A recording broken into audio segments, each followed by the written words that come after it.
This is Dream Vision 7 Radio Network. Did you know that every word you speak matters? Are your conversations making a difference? With a passion for words and a heart for conversation, Teresa Velardi is a self-professed word nerd, best-selling author, BizCat 360 columnist, and publisher. Children's books as well as fiction and nonfiction books are welcomed at We Be Books Publishing and Book Endeavors, the imprints of her company, Authentic Endeavors Publishing. Whether written or spoken, Teresa strives to encourage and inspire meaningful conversations that make a difference. Here's the host of Conversations That Make a Difference, Teresa Velardi. Hey everyone, and welcome to Conversations That Make a Difference. I am honored to have our guest today, Cassandra Love Lambert. We're going to answer the question, what does it take to step out of the shadows of trauma and into the light of empowerment? But before we get started, let me just say that Conversations That Make a Difference can be heard live every other Tuesday, first and third Tuesday of the month. We will be live at 5 p.m. Eastern Time, and you can get the shows at your leisure on Dream Vision 7 Radio Network. We will be, wow, that's never happened before, but we will be getting with Cassandra in just a moment. We usually start with a prayer, so let's do that, and we'll get moving. God, grant me the serenity to accept the things I cannot change, the courage to change the things I can, and the wisdom to know the difference. And I would also like to say that it is by God's grace that we are fabulous, blessed, and highly favored, living in our greatness, using our gifts and talents, making a difference in the lives of others with passion and purpose, and all of God's great universe is conspiring in our favor. We gratefully say, Amen. So let me introduce Cassandra, who has those beautiful angel wings behind her there. Yes. Cassandra Love Lambert is the visionary behind Sea Love, and she's a trauma-trained somatic transformational coach, author, TV host, and artist. Fully certified in clinical EFT, Brainspotting, and somatic attachment therapy, Cassandra is a beacon of hope and transformation for women seeking healing and empowerment. Having faced her own battles with PTSD from sexual abuse and the challenges of an emotional, unavailable parent, Cassandra's journey to self-love and wholeness has deeply informed her practice. Her experience has led her to the life-changing power of somatic-based work, particularly EFT, emotional freedom technique. With unwavering dedication, Cassandra offers a unique 10-week pain into power process using EFT as a cornerstone to help women transform their pain into personal strength and resilience. Her mission is to guide clients to feel safe in their bodies, fully experience their emotions, and unlock their authentic selves, enabling them to show up in their lives and thrive. Cassandra's passion for empowering women is evident in every facet of her work. She deeply understands survival challenges and is dedicated to guiding others toward a flourishing life. Her book, which was just issued, if you want to hold that up, Into the Light, Becoming Your Own Hero, was released. It was supposed to be released in January, but it just came out. So it's inspired her new show, Into the Light with Sea Love, inspiring stories that shape your path to change, which is debuting on Phoenix TV. Cassandra, welcome to Conversations That Make a Difference. Yeah, thank you for having me, Teresa. Oh, it's good to have you here. You're all about transformation, and you use a bunch of modalities that I'm sure we're going to get into some of them and give some information to our listeners about what you actually do. First of all, I want to ask you, what is CPTSD? I've heard of PTSD, but what is CPTSD? Yeah, CPTSD is complex PTSD, and it's mostly happens to kids who endure some kind of, incident over and over, and they're trapped. And so it becomes more complex versus just PTSD. And it really impacts relationships and attachment. That makes sense. So, Yeah. so Like, what is, the ACEs score, sorry, you made me think of this, but the ACEs test that you can take, mhm. um, the higher your ACEs score usually means you have CPTSD. Oh, interesting. Mhm. Interesting. So what inspired you to write your book? It's a testament to resilience. It's called Into the Light, Becoming My Own Hero. And so what inspired you to write that? And why at this time? Yeah, so, gosh, I didn't feel ready to write this book until now because to me, I felt like I was still in the middle of a lot of, healing. Mhm. And so if I would have written it, it wouldn't have come from a space of like transformation when I wrote it. It would have been coming from in the middle of being wounded. And so it wouldn't have necessarily led people out of anything. It would just be like bringing them into the spirals with me. I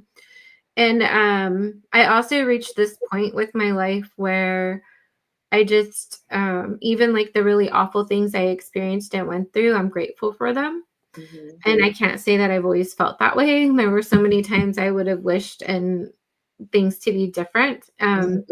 And also another reason I wrote this book is for that little girl, me. I never had the courage to actually go to court 100% to put my predator away. He ended up dying an awful death, which is awesome karma wise, but I was always too scared, and the emotions I felt in my body were always too fierce. And Mm. so this was like me allowing that little girl to fully just express herself and really bring people into that journey from her point of view. Yeah. And there's a lot of little girls and women who have suffered at the hands of another person Yeah. and had this PTSD.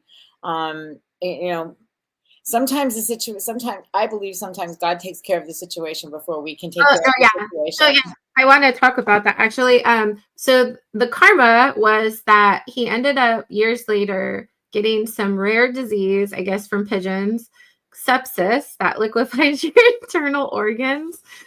And I mean, to me, that even was letting him get off free because to me, like when you're sexually abused, especially, like it's just a lifetime journey of healing. The wounds are really deep. Hmm. So in a Hmm. way, he got to like escape, while like I still have to live here and work through what comes up around that. Yeah, yeah. Mm. It's not easy to go through. I've never experienced what you have experienced, sexual trauma like that. But the bottom Mhm. line is there are things that happen in everybody's lives that create, in one way or another, a traumatic experience. And Mhm. what you said before I started to say this is that you're grateful for it all, and I believe that everything we experience has a purpose in our life and will lead us to a higher ground, if you will. Do you feel the same way? Yeah, even if it doesn't feel that way in the moment because it's painful. Yeah, Yeah. In retrospect, looking at all those things, they all brought me to somewhere even better, for right. sure. And I would imagine, and I could probably say with confidence that you wouldn't be doing the work that you're doing now if you didn't have that experience, correct? Oh yeah, it's like calling that I Yeah, couldn't avoid. It kept coming. yeah. I was an artist for 10 years, right? Like doing face and body art and makeup, which was also healing for people, right?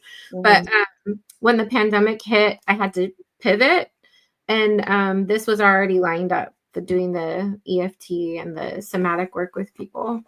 Explain what some of those modalities are. What exactly is EFT for people who don't know? Yeah, so EFT is my favorite. It's my number one go-to, especially to share with clients, because of the fact that you can use it on your own at home, anytime, anywhere, to support your nervous system and your emotional well-being, to help you with anxiety or stress or any of those things. And it EFT, emotional freedom techniques, is what it stands for. And it combines a bunch of different modalities together in one. So it has like a little bit of exposure therapy, it has CBT in it, it has neuro linguistic programming in it, it has acupressure, right? And so you're tapping on these specific points on your body. And as you're tapping on those points while saying the phrases, what happens is the signal to your fight or flight part of your brain, the primitive part of your brain, it gets cut off. So your body stops pumping the cortisol that's like amping you up, making you more and more anxious or more scared or whatever that is. And it also kicks on your vagus nerve. And so it allows your body to remember that, oh, I'm allowed to feel relaxed right now. And so it's a great tool for day to day, just to help yourself have more emotional capacity or bandwidth for kids, work, spouse. We all need that. But also it's great if you work with a practitioner to really unlodge and process past events or memories that still cause you to react in your body, that are still also impacting the present moment. And so it's one of my favorite modalities to use for sure. And you use something called Brainspotting, which I am not familiar with at all. So can you give us a little bit of a lesson on what that is? Yeah, so it's actually really cool because I get to use like a little magic wand or like a pole, right? And there's a point. And it's a bottom up processing as well, so very somatic based, whereas talk therapy is a top down approach. Brainspotting is bottom up processing, so it really works with like your nervous system, your body, and your organs. But really, we find a spot in your field of vision that gets activated with whatever we're working on, and you mindfully process whatever that is while staring at that spot. And people will experience like seeing a Rolodex of different memories in their head, like flashing by. They will also feel the sensations in their bodies and it releasing. And it's really cool. It's a baby birth from EMDR. I know a lot of people have heard of EMDR. It's really great for PTSD. However, therapists and practitioners were hitting plateaus with some clients. And so they created Brainspotting, which is a little bit gentler of an approach. And it also gets in there a little bit more quickly to help bring those activations down. And also what's great about Brainspotting, which is different than EFT is really brilliant if you use it on specific events or specific sensations, whereas Brainspotting kind of hits all those things all at once that are connected to the neural pathways associated with a memory. And so it kind of hits it all at once versus having to go one by one, So is that a more blanket way of healing, or from what you're saying, I feel you said something about Rolodex and memories in your mind when you're doing this technique. So would that be a more do you find that people heal from various aspects of whatever's going on in that Rolodex faster than if they were just doing the EFT, or are they just work in combination with each other? Yeah, I kind of flip-flop between modalities, but like some people actually like Brainspotting better, and some people prefer EFT because everybody's system is different. And where like Brainspotting it doesn't always do that, but it can create like a Rolodex of people or a Rolodex of experiences. And that's just, like they're all very similar and connected in the neural pathways in the brain. And so like if you're working on a specific thing and it's connected to all these other things, it just kind of works on all of them all at once. Got it. Whereas EFT, you would have to go one event at a time. And yet when you do work on one event, it does impact other events, right? But it just doesn't work on them all at the same time. Right. Yeah. Now, just for the audience, Cassandra goes through all of these things in the book, in her new book, just released, Into the Light, Becoming My Own Hero. Yeah. Yay! Congratulations. I always get excited when a new author publishes their first book because there's just so much joy that comes from the completed project, and then so much information and knowledge and a lot of your story that you're probably sharing in there.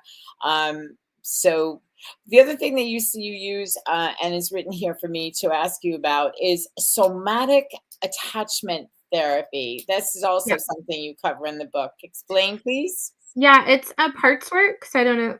You could just call it parts work or embodied listening. And really, it's really getting in touch with like inner conflict or different parts of yourself. some people are not aware of parts at all. So the best way to like kind of introduce that to them at a very basic level is if you ever have felt conflict, like, ooh, part of me wants to go here, but oh no, part of me doesn't. And you're feeling this tug of war inside. That's two different parts of yourself kind of battling it out for the decision. And what you come to find out is we have lots of parts within us. And they're always trying to run the show. You know, some of them are 5, some of them are, 30, 40, whatever age. And one of the brilliant things about parts work is each part just wants to be acknowledged, seen, heard. And then it kind of relaxes. So the more you do parts work and create this relationship with all these differing parts of yourself, the more harmony you feel inside and the more whole you become, where like all your parts become like, the coloring crayons in a crayon box, because they all serve a purpose and you'll be able to use whichever one you need in whichever moment. Okay, that makes sense. That makes some sense. You also mentioned EMDR when you were explaining about Brainspotting. Mm-hmm. What is that? It's eye desensitization. I forget exactly what the letters stand for because it was not my favorite modality. But they created it originally for veterans who had gone to war for PTSD. Mm-hmm. And what they began to realize was war veterans and sexual abuse survivors had similar trauma in their brain.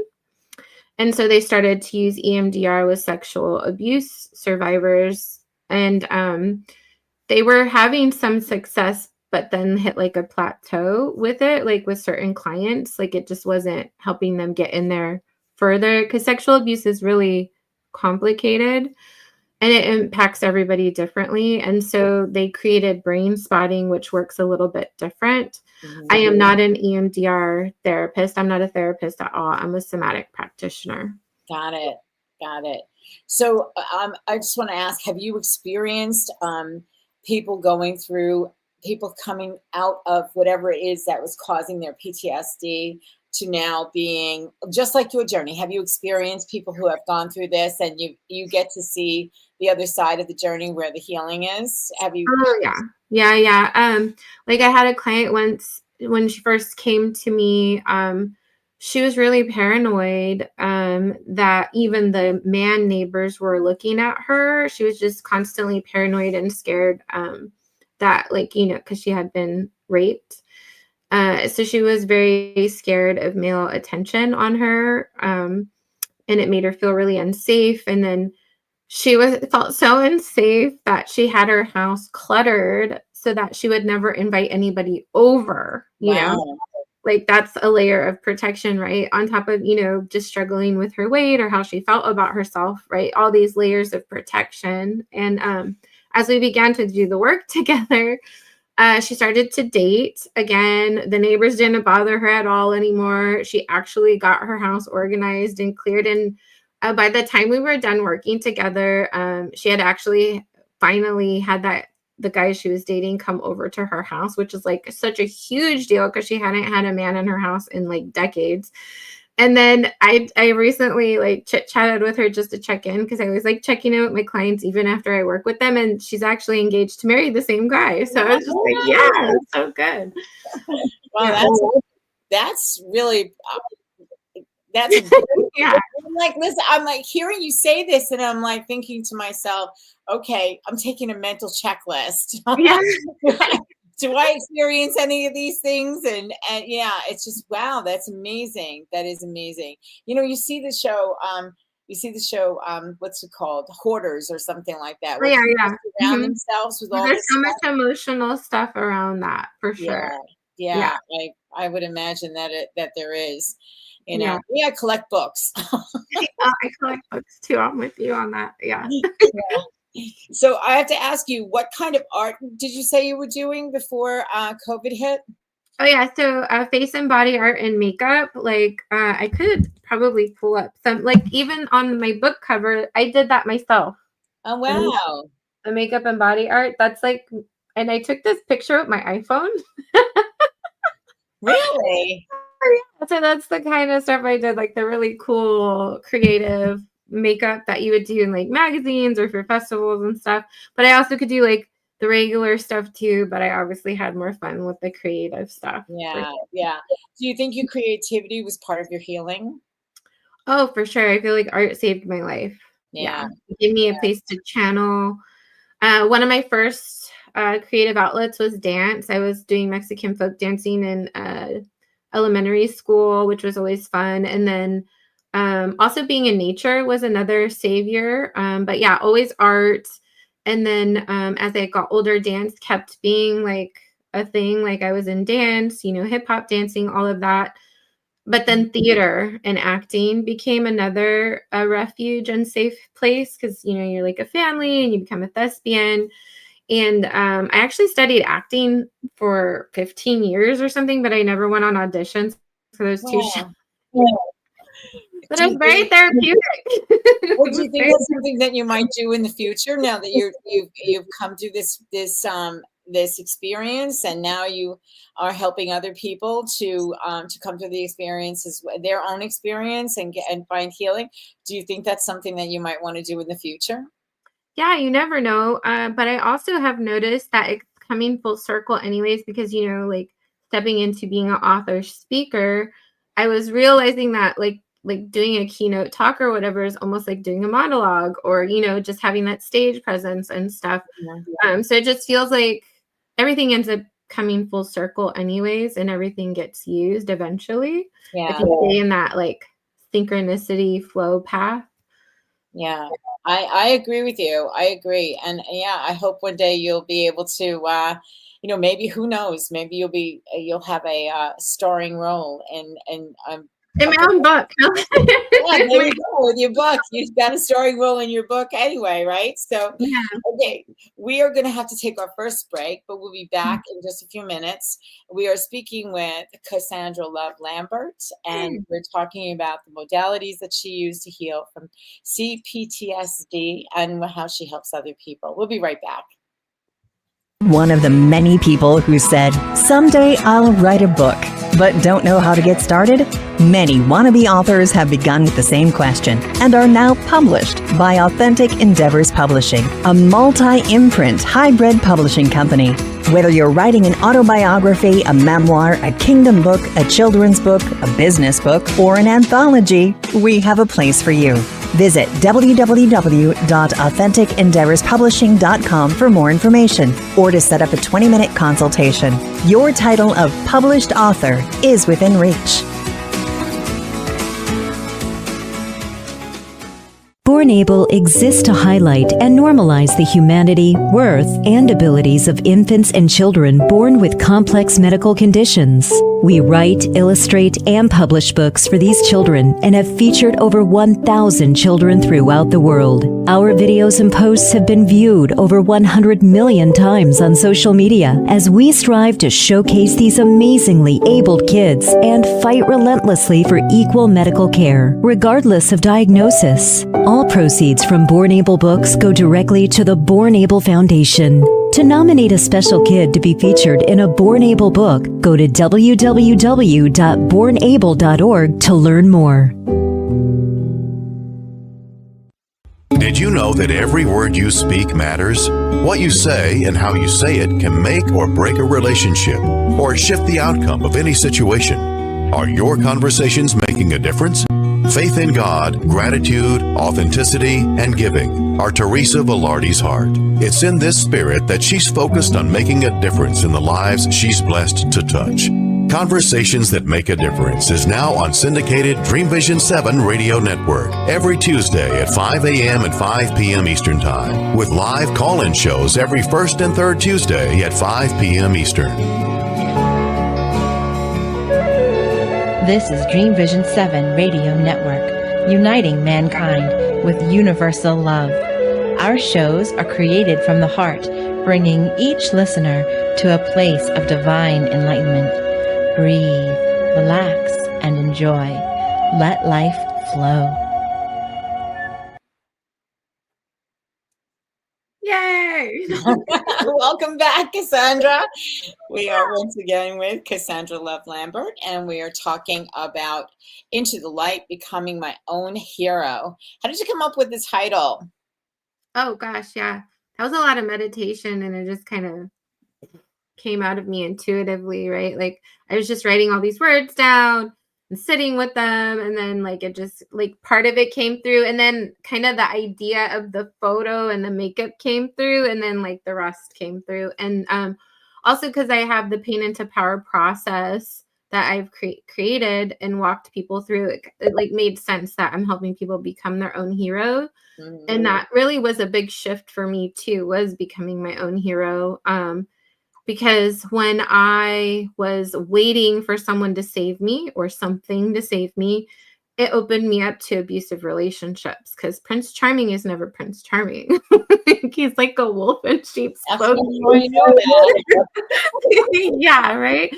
And I wanted to say the reason when you ask me EMDR, like, what does it stand for? It's like a mouthful. So I just wanted to put it out there for people who want to look it up. But it's eye movement, desensitization, and reprocessing. It's a mouthful. Yeah, right. It is a mouthful. It is a mouthful. Yeah. But hey, whatever works, I mean, there are many modalities out there that are, many. there are many. And thankfully, treatment for things like PTSD that people didn't know anything about or didn't know how to heal from this. All these things are now available to people who have been through traumatic experiences. So you said something about your pain into power. Talk a little bit about how that works and what people can expect or what people would look forward to if they, this is a program that you have, correct? So, okay, so let's talk a little bit about that program. Yeah, so it's 10 weeks and I over deliver, and I'm not kidding. I really give it all to you in that 10 weeks. Because my whole thing is like, if I only get this 10 weeks with someone, I want to make sure they have something that they can return to over and over again. So I have it broken into 5 stages. And the first stage is all about getting to know who you are, your point A, where you're wanting to go, how you cope with things now, especially like how you might be coping with things that aren't supporting you where you want to go. Like what's your anxiety level day to day? How are you handling that? Are you reactive or are you present? Right? Like, so there's a lot of inquiry there. And to me too, in this part of the game, like the first stage and the second stage is all about getting you to be more balanced.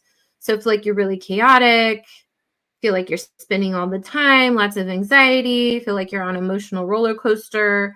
Our first state, like our first step together, is really balancing you out so that you can feel even what your center is. Because to me, you do not have true choice until you're actually able to respond versus react. If you're constantly in survival, constantly in reaction, you're just reacting to life, but you're not really having a true choice in anything. And so to me, that's really empowering. So I really want to get you to slow down and really be with yourself and really know who you are. So that's like the first 2 stages. So the first stage, I get you on a daily practice to support that. And it's a gift you give yourself. And the second stage, I give you just tons of tools to play with. And I do it in the form of a game. So it's more fun because people don't want homework. They want games. They want to play. So I make it fun, right? The game. Then we move into the third part of the program, which is super important to me. It's the key of self-love, and it's boundaries. And boundaries from the standpoint of you're allowed to say no to whatever doesn't feel good to you, no matter what culture is telling you, right? So like, let's just say, because this was mine, you're not okay with porn. That is okay. You don't have to be okay with porn. And you're not going to sit there thinking you're broken, trying to fix yourself to be okay with something that everybody else is okay with. No, you're allowed to set that boundary and be like, I can't be with a partner who watches this stuff, right? And if a person cannot meet you there, then they don't fit in your life, right? And it makes decisions and discernment easier for yourself to just really honor that about yourself. Because if you're tolerating a behavior or action that really puts you on the edge of your capacity, where you're in fight or flight and survival and just spinning your wheels, like you're in survival mode, you're not living. Mm-hmm. So one of the highest forms of self-love is boundaries and Yeah. protecting yourself and honoring yourself and creating your safe playpen so you can thrive, so you can live a life that feels good, right? And so after we do that stage, then we move into, more of like the, I don't know, fine tuning, right, of core beliefs and limiting beliefs, like things getting in the way of goals and things you want to create, whether it's a relationship or, vocational or whatever. And with that piece, we really stand on EFT because it has a really great way to honor where you're really at. It's not affirmations, because affirmations don't work, because you can't tell yourself to believe something you just don't believe. Mm-hmm. So it's about honoring how you really feel and seeing what memories or events in your life created that belief.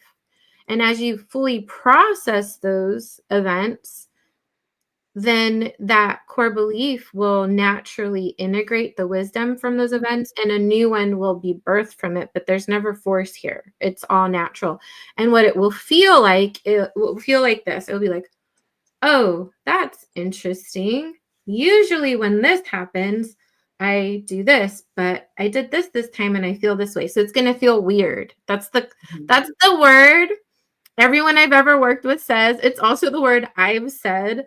Like every time my reality has shifted because of my inner belief system changing, I'm like, oh, this is weird. Yeah. The same thing, because it's like, how do you describe such abstract things, right? And then there's a part of you that will come up and be like, oh, is it going to come back, right? So it's like this moment of kind of settling into this new reality that you just created. Mm-hmm. And landing there. And then when it stays, you're like, oh, okay, this is my new space, my new plateau that I'm at, right? Mm-hmm. Uh-huh. And then the final stage of the program is just really working through our very human experience of having our foot on the gas and the brake at the same time. So we're stuck in our life in hydraulics, right? We're wondering why we're not going anywhere. And it's because we're putting a lot of effort on that gas pedal, but we keep hitting them brakes. So we're just kind of going like this, right? Yeah. So it's really Yeah, that's a great visual though for it. So for people, yeah, because I'm gonna put more effort. one step forward, 3 steps back. That's it. That's the kind of thing that I'm envisioning when you do that. A great visual. Sure. Go on. It's a great, right? So, and it also kind of, I like adding comedy into some stuff because it just helps pop that like human, like, oh, I'm just being human right now. Like, I'm stuck in hydraulics, but because we all get stuck in hydraulics at one point or another, and we think the answer is more effort. But it's really like doing that work to get your foot off the brake. And that might be connected to identity. You might be stuck on this identity of yourself. Like, oh, I can't let this go because then who am I going to be without it? Right. So you got to work through the layers of that as well. Wow. That sounds like a great program. The one thing that you talk about boundaries. Would you say that is probably, especially for women, would you say that that's probably the biggest hurdle to get over in setting healthy boundaries for yourself? I think. Yeah. I think especially if you had a childhood of abuse or dysfunction, and I granted every family is somewhat dysfunctional, just some more than others.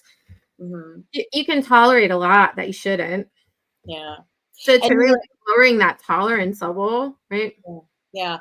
And I think if you don't know how to set boundaries in your growing up years, when you become a young adult, or when you become a young adult, or, and then you can take the same, everything that you have learned up until that point into a marriage, and then and a divorce and whatever else, it perpetuates itself. Yeah. So learning how to set healthy boundaries, I think, is one of the biggest things that I had to learn. Yeah. And I'm still learning because I still trip over myself. Oh, for sure. I mean, to me, this is life school. You know, we're humans. We're going to be learning. We're evolving and learning and growing our entire life. But you actually hit upon something that's really important to realize too is patterns. We will keep being drawn towards things that are familiar, even if they're unhealthy. And sometimes we will move away from the things that are healthy because they're unfamiliar. And our brain registers familiar as safe and it registers unfamiliar as unsafe. So it's like, oh, I know this is unhealthy and abuse, but oh, it's familiar. So I feel safe here. I know this crazy. Whereas, oh, this is healthy. I don't know what that is. I don't feel safe here, you know? And so the healing work is super important for people who have had traumatic childhoods, so that they can actually repair that, so they can actually get into a healing relationship versus another relationship that just re-traumatizes the same cycles. Yeah. Do you find that women who have gone through similar situations to yourself, they find themselves in relationship with narcissistic men? Oh, 100. Oh my God, that's the hardest pattern to break, to be honest. And it's really heartbreaking. Yeah. Yeah. Yeah. Yeah, I So did a whole gaslighting series on it, like 25 videos. Like it's a lot. And what's sad too is just gaslighting is just so prevalent in culture. Like we're getting gaslit all the time. It's kind of passed on through the generations, like with communication and stuff or power dynamics. yeah. Explain to the audience what gaslighting is. Some people, these are new terms for a lot of people. Got So it. Okay. yeah. Yeah, it's like it's manipulation, right? And there's different forms. So someone can dismiss your feelings, and that's a form of gaslighting, or they can invalidate like your experience and tell you like, no, that's not right, and try to force their experience or how they see it or their reality onto you. And that's gaslighting because it's making you doubt your own perceptions, your own reality. And the truth is, even though we coexist, all of us kind of live in our own reality. And you're allowed to have your reality. I'm allowed to have mine. And we're supposed to respect each other that way. And that's why it's like, oh, I could see why you saw it that way, right? But like a narcissist or someone who gaslights will deny you your reality. Yeah, or make you think you're going nuts. Yeah, well, yeah, and because of that, it makes you go nuts. It also messes one of my biggest things that pisses me off the most about narcissists too, or anybody who like deceives or lies, because that's also gaslighting. It's a form, right? Because it's deception. Is because it denies you your true choice, and it also messes with your intuition. So it cuts you off from your intuition. Because if you're sitting there doubting yourself, second guessing yourself, your body and your alarm system is trying to communicate with you like, hey, something's not right here, but then this person is telling you this BS, and so you're getting all twisted on yourself. And it's one of the hardest things to unwind when it comes to manipulative narcissistic relationships, is that cognitive dissonance that's created. Absolutely. Oh my goodness. You are a wealth of information. I know, it's like, Wealth of information. You know, and this is a topic that that I think that people need to hear today. You know, I mean, the world that we live in is crazy. There's it is crazy. things Oh, about this and that. And I mean, my son. I have an adult. My son is an adult. And he said to me one day, "Mom, when you were growing up, was it like this?" Oh no, oh, no. You know, it certainly wasn't like this. It was like. yeah. You came home from school. You were outside. There was no technology. That thought. Oh, I know, right? The technology is crazy now. Like, Crazy. we used And our so, imaginations and we played pretend and we were in trees and riding our bikes, you know? exactly. And getting into trouble the wholesome way. Yeah, real life trouble. Yeah, rather than technology. So we're gonna, when we come back from break, because we have to go to break in just a minute, when we come back from break, I would like for you to talk a little bit about how technology and improper use, if you will, can cause the same kind of trauma that what you have experienced, or what anyone has experienced in a life situation, a real life situation, rather than. I'm not saying that technology is not real life, because but there's a lot of things that happen through the magic of technology, if you will, that were not part of the conversation years ago, just we were talking about. So when we come back, let's hit on that a little bit. And we will be right back with Cassandra Love Lambert. An uplifting personal story to share? The Daily Gift Book series began with a daily gift of gratitude and a daily gift of hope, both available on Amazon. We're looking for people like you to share a story in our continuing series. Kindness, peace, inspiration, and generosity are just a few of the upcoming topics in the Daily Gift Book series. Your stories matter, and they make a difference. Visit www.dailygiftbookseries.com to find out more on how to submit your story for one of the upcoming titles. With the hustle and bustle of today's world, how often do you practice gratitude? How can you make it a habit? Gratitude is more than putting a smile on your face and being thankful for the roof over your head. It's expanding your perception and finding gratitude for every opportunity and every challenge. Gratitude is a feeling of connection to things higher than yourself, to God, and to others. We focus on light, positivity, and connections. When we join our grateful hearts together, the power of community attracts more people and even more to be grateful for while making a difference. A grateful heart is infectious. Share it. Join our Grateful Hearts community on Facebook. Go to facebook.com/The Grateful Hearts Community and watch your blessings blossom. This is Dream Vision 7 Radio Network, uniting mankind with universal love. Our shows are created from the heart, bringing each listener to a place of divine enlightenment. Breathe, relax, and enjoy. Let life flow. And we're back. I just want to bring to light some of the Grateful Hearts series. Grateful Hearts came from Daily Gift of Gratitude. This is the series: Daily Gift of Gratitude, Daily Gift of Hope. These are both on Amazon. And in the end of last year, we published Daily Gift of Kindness. The ones that are coming now are Daily Gift of Peace and a Daily Gift of Friendship. And they were given to me in that order because gratitude breeds hope, breeds kindness, breeds peace, and creates relationships in the form of friendships. So that's why the series is the way that it is. It's laid out the way that it is.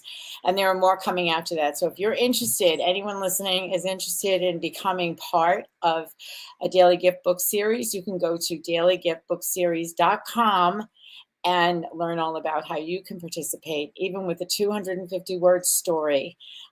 If you're somebody who's looking to become an author and are a little bit fearful of doing so, this is a great way to put your toe in the water of writing. So welcome to go to dailygiftbookseries.com. Cassandra. Mm-hmm. Yeah. How did you... So I have so many questions I want to ask you. Let's talk about technology and the trauma that can come from people who are predators in the world of social media, and how kids are getting, I have not had my own experience. I don't know anyone in my life who has had this experience, but we hear it all the time, how children are being lured into situations that are not healthy for them by people who are on the internet, and deception is part of the game. So, and we talked about gaslighting. We talked about, all of the things that are relative to your book, Into the Light, Becoming My Own Hero. Let's talk a little bit about how technology plays into trauma. Yeah. So because of my history, I am really protective with my daughter. So I monitor everything she's on. I don't let her just have a free fall on any of these games or sites or anything, because there are predators, right? Mm-hmm. And I think as a parent, you need to be aware of that, even if you didn't have that happen to you as a child, because the statistics, which to me probably aren't even close to accurate because of how many cases are never reported. It's already 1 out of 4 kids, you know? Wow. So, just think of your neighborhood, right? So, I think it's important for parents to be aware with that, with their kids, monitor it. Don't just let them be on anything, constantly check their chats, make sure that who they're talking to.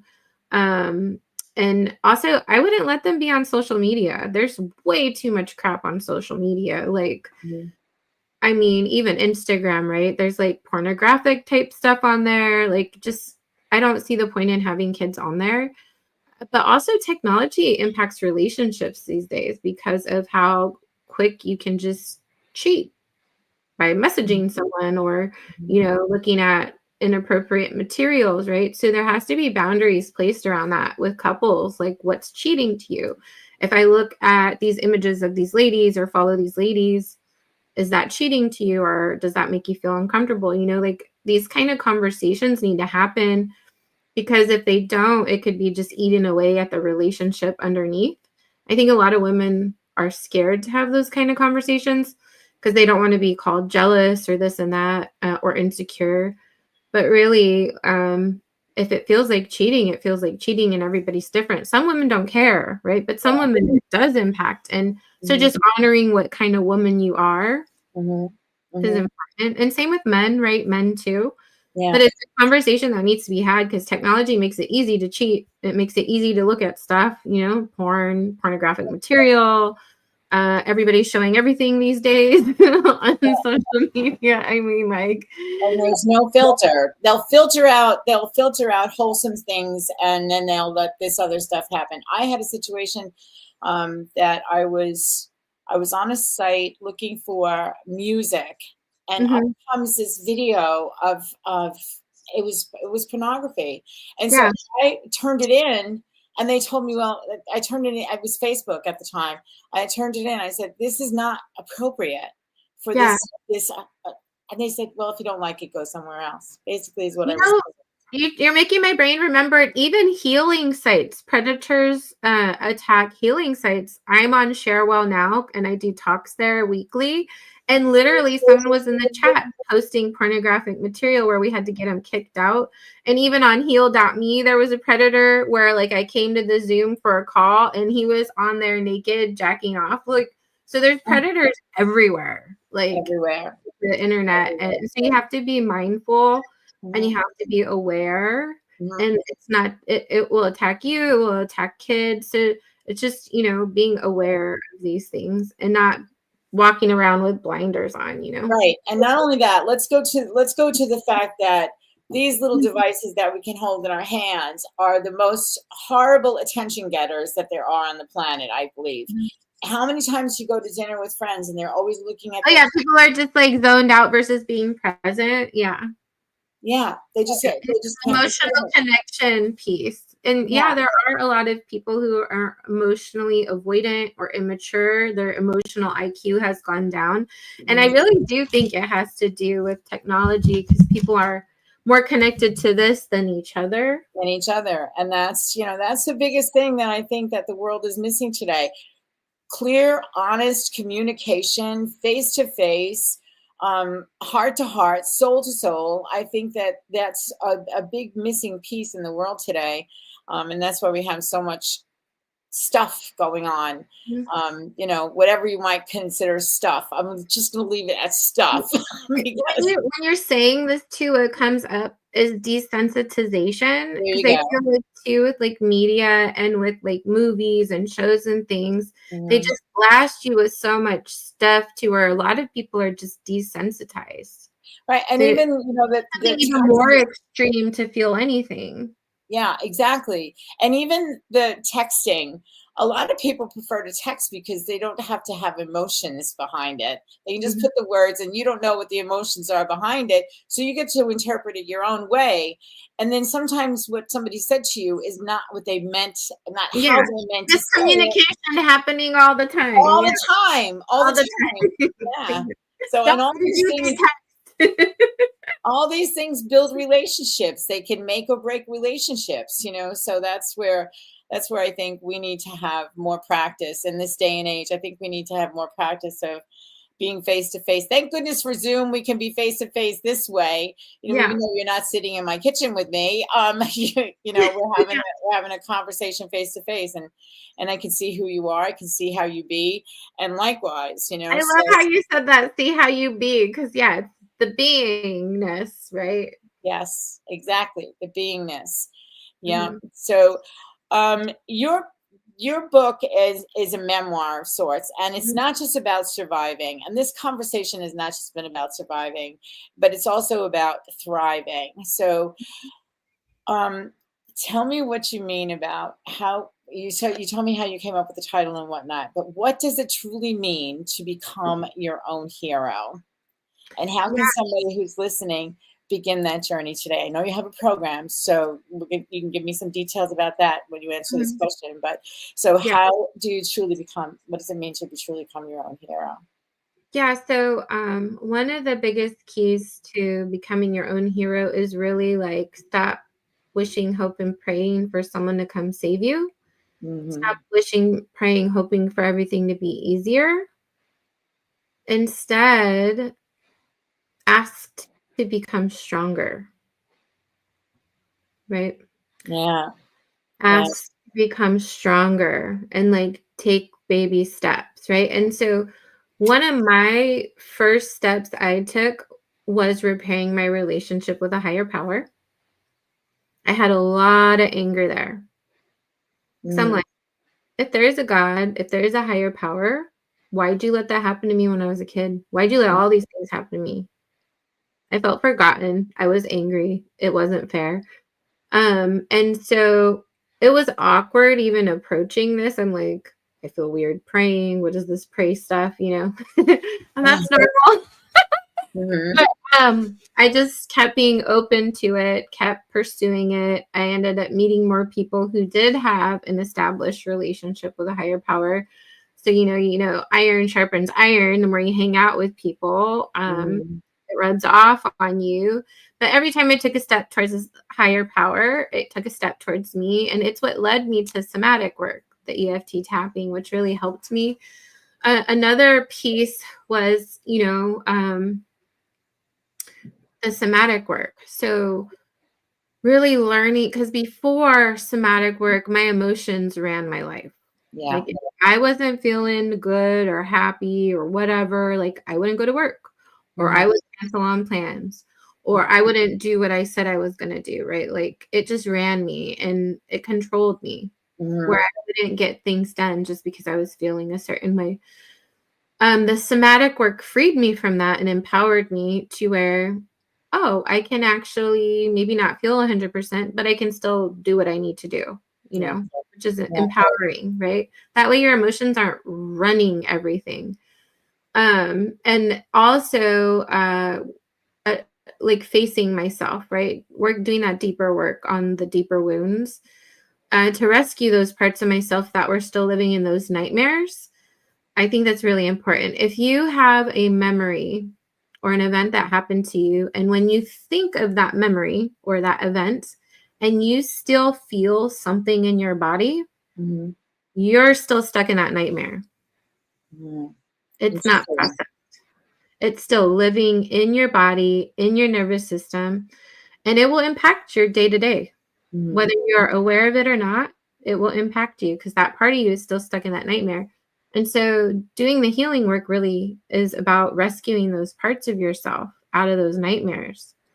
And I think one of the things that the word authenticity keeps coming up in my brain as you're talking, and I'm huge on being authentic, and I name my company Authentic Endeavors, because one of the biggest things that I think happens to us is we don't know who we are authentically when life happens or trauma happens or things, we can't find who we are authentically. And I believe that the work that you're doing is helping people to find themselves. And that's, I think, in finding your authentic self is how you become your own hero. Would you agree? Oh, for sure. Yeah. Not who the world says I am, right? Who am I, right? And I do believe that being an artist really saved me in a lot of ways because it kept my inner child pure. Yeah. She I'm would an do. artist too, by the way. Yeah, that makes sense, right? Yeah, right. Yeah, I'm a potter. I'm a ceramic artist. Oh, I love that because you Yeah. use your hands, right? Yeah. Yeah. And the thing is it led me to different things. Like I never thought I was going to be a writer. I never thought I was going to have a publishing company. But when I sat down one day at the wheel and I said, "Okay, God, is this all there is? I know we're supposed to leave the world a better place, more beautiful than when we got here, but is this how we want me to do this?" And that's when I started to learn to pay attention to what was going on, what I was hearing, whispers, and that sort of thing. So and that's how the series came about. That's how the publishing company came about, and I believe that's how. That we all find our way through something where we can express who we are authentically, even Mhm, with a ball of clay, and mhm. create Yeah, something that's a work of art. Just like what you showed me, the cover of your book and the art that went into that. And mhm, yeah, I think that there's a very healing place for everyone, regardless of what it is that mhm. is considered to be art for them. Yeah. You've talked about a bunch of different modalities of art, Mhm, acting, dancing, all of these things, mhm. so people who are listening to this, I would explore. And you're the professional here, but I'm going to say that I would encourage people to explore who they are on an artistic level, regardless of what that looks like. Yeah, and some people will deny that they're an artist, so we can say, creative, right? So, because Being creative. There you so go. it could be putting together, nature, like stones. Some people do it with stones, like literally they'll create these creations with stones, Yeah. and take photos of them. Yeah. Sometimes photography, but like it's just some kind of creative outlet that lights you up. And you can't laugh out something that lights you up because it will show on your face when you talk about it to somebody. They're gonna be like, Mhm. "Oh, that really lights you up." And Yep.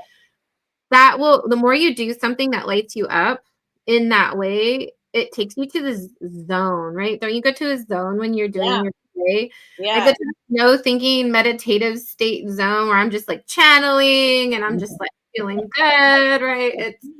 And so Yeah. when you're doing something that lights you up, that takes you to that zone, it's really super healing for your soul, for your body, for your mind.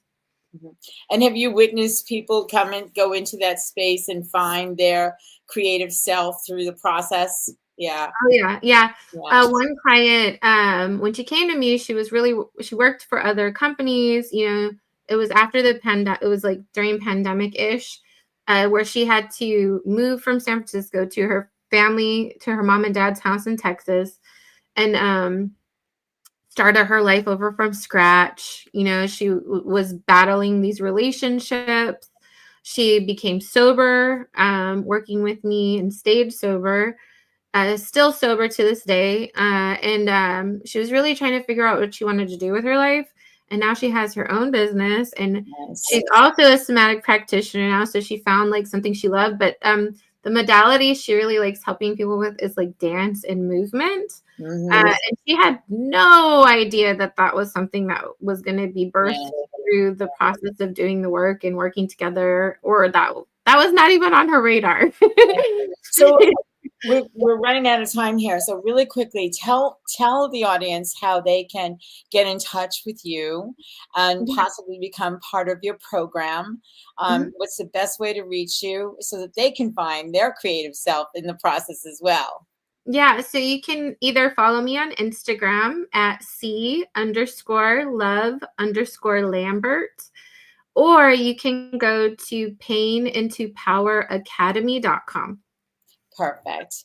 Mhm. Cassandra, thank you so much for coming Yeah. to Conversations That Make a Difference. I've really enjoyed our time together. Thank you for sharing your story.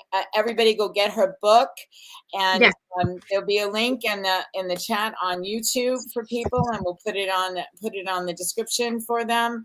And in the meanwhile, for everyone who's listening, the conversations that you have, make them ones that are going to make a difference in your life for yourself and those you're talking to. Cassandra, thanks again. And we'll see you next time on Conversations That Make a Difference.